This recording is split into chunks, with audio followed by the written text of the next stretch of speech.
Hello, Eric Blankenberg here. About a dozen years ago, a new company called Tesla managed to do something that the established auto companies in America, Europe, and Japan couldn't do. They produced an electric car that people actually wanted to buy.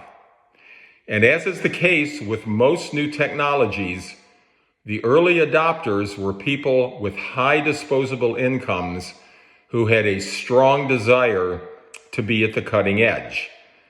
But just because a technology has a strong early adopter market doesn't mean that it is ready for mass adoption by the general population. And in the case of electric cars, there are two big issues preventing mass adoption. First is that lithium-ion batteries are probably not the long-term solution to electrification of the transportation system. They take too long to charge. There is a limited range that they can travel on a charge. They can also catch fire when they are overcharged, are damaged, and when they age. They are prohibitively expensive to replace, and there are long-term environmental consequences from disposing of the batteries. Second is that mass adoption of electric cars will require that we double our output of electricity. And electric cars will have plenty of competition for access to any new supply of electricity. For example, artificial intelligence and related technologies will also require that we double the amount of electricity that we currently generate. Now, unfortunately, politicians who have never designed, engineered, or manufactured anything have mandated that 50% of cars sold in America will be electric by 2030. And several state governments, like California, have mandated that all cars sold by 2035 be electric.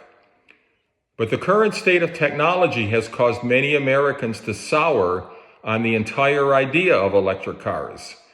Electric cars are piling up at auto dealerships, and established auto companies have lost billions of dollars trying to produce these cars.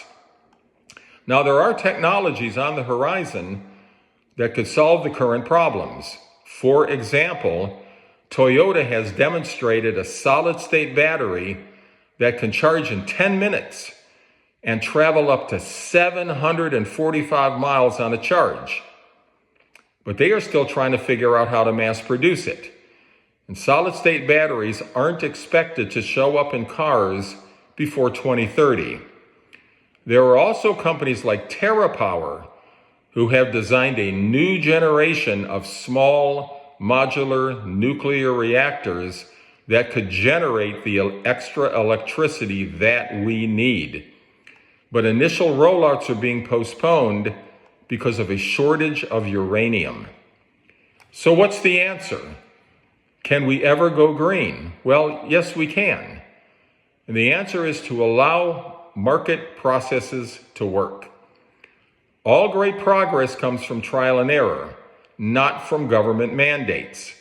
And as we have seen, government mandates can cause malinvestments in dead-end technologies, financial loss, consumer disillusionment, and loss of market credibility. And that is pretty much where we are right now in the electric car market, outside of Tesla's loyal base of early adopters. This must change. Now, if politicians allow the market process to work, things can and change very quickly. 50 years ago, virtually no one thought that we would have computers in our homes. 20 years ago, few people believed that we'd be carrying around powerful computers called smartphones in our pockets. And 5 years ago, no one ever heard of large language models that could answer questions like a human. Just imagine what advances in technologies will occur in the next few decades if politicians get rid of the mandates and allow the market process of trial and error to work.